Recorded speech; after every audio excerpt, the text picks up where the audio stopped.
Hey, what's up, guys?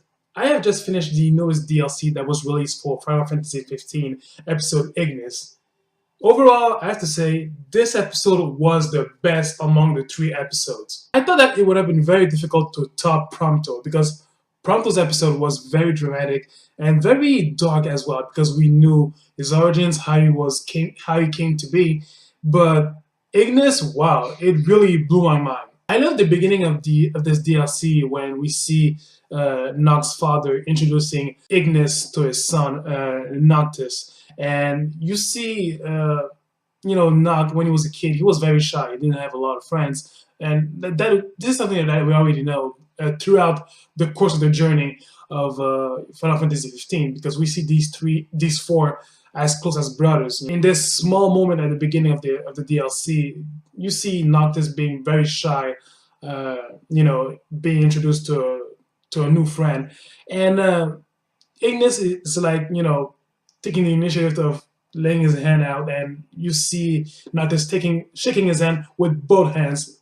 I mean, I think this moment for me, it really signifies how special Noct really take this relationship as being a new friend to this guy, just like him being a new friend to him. So I think it was a beautiful way to showcase the special brotherly bond that these two have. As we already know, it happens mainly during the attack on Altissia, during the awakening of the Leviathan. I really enjoyed using the fighting style that Ignis was using because it was very versatile depending on the element that you were using. For fire, when you went to focus on one character, it was the best. For lightning, when you wanted to hit many characters at the same time, ice was about the same thing, but when it was more melee attack based. And seriously, this fighting style was very versatile and dynamic to use. And the soundtrack was majestic. It was powerful, emotional. I mean, whether it was about drama or desperate times, the soundtrack was just on point. The battles we had to go through were challenging, but with those three versatile fighting styles that we had to use, it was really fun and entertaining to go through them because for each type of enemies that you had to face, you could use one out of three of those fighting styles, and it was, I'm not gonna say easy, but you were well equipped to face those challenges. So it was really cool. And there was this part where in Altissia you had to free some different neighborhoods by vanquishing all the enemies that were occupying them. That was really pretty cool and entertaining as well. It made the fun last longer. In this DLC, I have to admit, something that I really admired was Ravis. I came to understand him a bit more than what happened in the events of the game, actually, because we learned that he betrayed the Empire through some notes, but actually seeing him, fighting alongside Ignis to save his sister, and after that, he was wrought in anger and pain when he realized that his sister was dead when he found her. In this DLC, it really explored a lot about him personally because, we didn't get to explore much about Ravis in during the game because everything that was very dramatic and emotional about him, it was read through notes because when you faced him face to face, he was always a bad guy. But in this one, we got to explore him up close. But fighting him was a real pain in the ass, and I gotta give it to the producers. They made a very difficult adversary out of him. It was difficult, but I defeated him, obviously. But yeah, he was a difficult character to deal with, and I love that about Ravis. So seriously, I became very fond of this character. He really surprised me in this DLC. And finally, versus Arden. This son of a bitch, that politely cocky bastard. Man, he's annoying, but you can't help but loving that guy. When Ignis was ready to face him, I was like, okay, there's no way in hell he's gonna be able to win against him. But when I saw him put the Ring of the Lucis, wow! And we saw him being filled with pain and God knows what kind of heavy burden he was enduring right during that strange transformation. And then we saw the mark over his eyes, and we finally understood how he lost his sight. It seems that he never revealed it to anybody after the others found him. He never revealed it. I mean, he was never say that, okay, he wore the ring, that's how he lost his sight. No, he just kept it to himself. And to us players, we thought that he lost his sight because of an injury, some debris fall over him or something like that. Some blast. He was fighting with some blast in his eyes.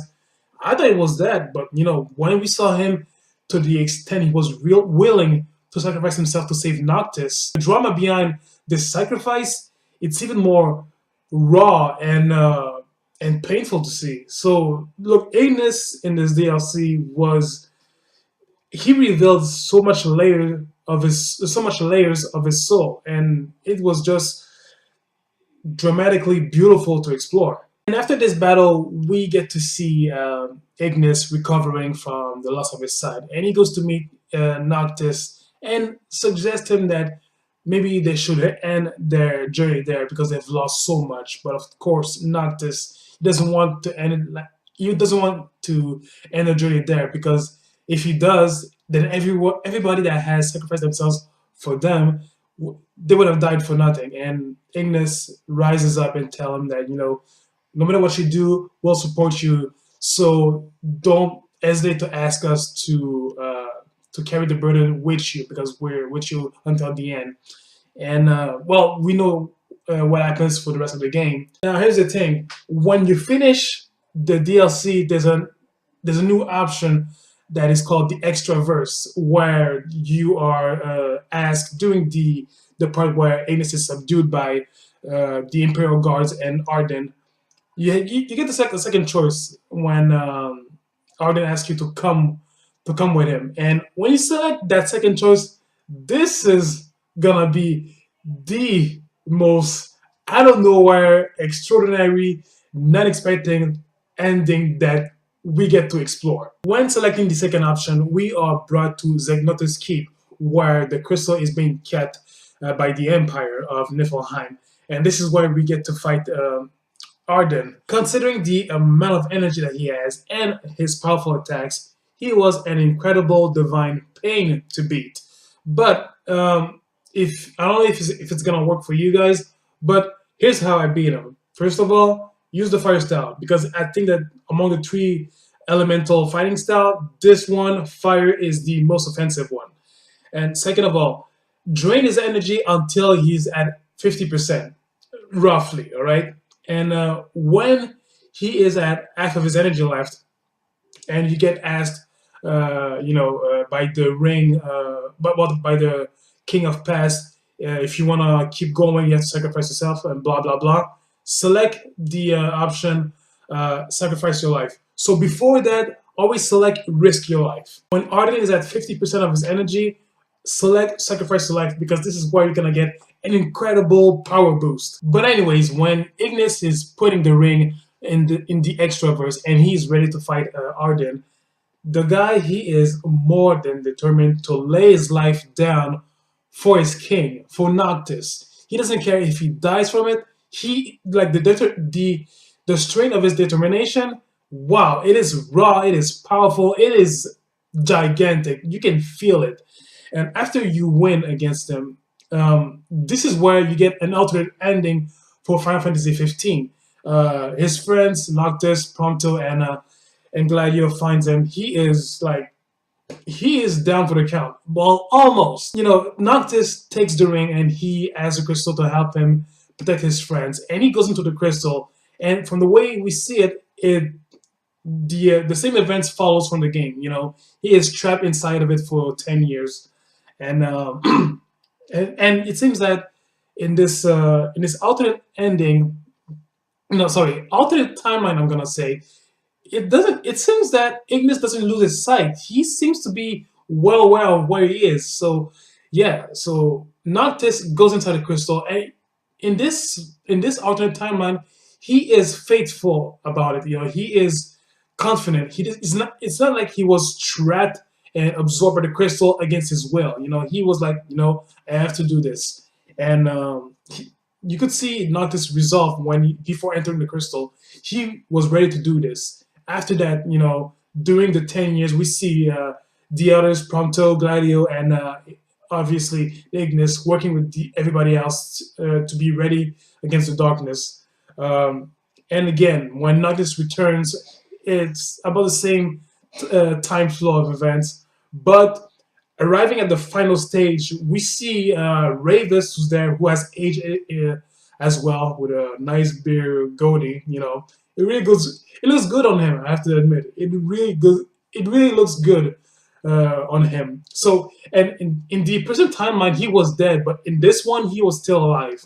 So he gives Noctis his final sword, and they all go to face Arden. I really love the silent acknowledgement between Ravis and Ignis, considering their battle earlier in the DLC. And I think that it's all about their understanding about the pain they went through, the sacrifices they had to make, but at the same time, uh, all the things they went through, but that are making them stronger, and acknowledging that at the end of the day we're all in this together. So I really love this acknowledgement that they had of each other. So it was really cool to see. We don't actually see the fight between Arden and those guys, but at the end, this is the thing that was actually mind blowing, unexpected, and out of nowhere. Ignis walks into the throne room. I was expecting to see nobody because we all know that at the end of the game, Noctis sacrifices himself to bring back Dawn into the world. But Noctis is there, alive and well, and clearly, Ignis is not blind. Like he can see clearly. He's saying something that we don't hear it, and yeah. So that was the alternate timeline ending, the happy ending, because Noctis still lives. Ignis is not blind, and wow. So what? Oh man, what happened? Look, this ending left us so many unanswered questions. Like, how did that happen? Is it? I mean, I can't say it's canon because we know that officially, Noctis dies at the end, and Ignis remains a blind man. But seeing this alternate timeline ending, it leaves us so much questions. Is there going to be more? I know that next year we're gonna get a DLC regarding Arden, so perhaps it's gonna explore the events that happened 2,000 years ago when he absorbed the Star's couch to save his people, but was denied and unworthy by the gods. But seriously, this ending was wow! Like, what the hell? But overall, this DLC, from my point of view, was the best among the first three we got. Among the episodes, it was the best. So tell me thoughts about this episode. Comment, rate, subscribe to this channel. It's gonna be fully operational in 2018 on January. And again, thank you for watching this video, and catch you guys later. All right, see ya.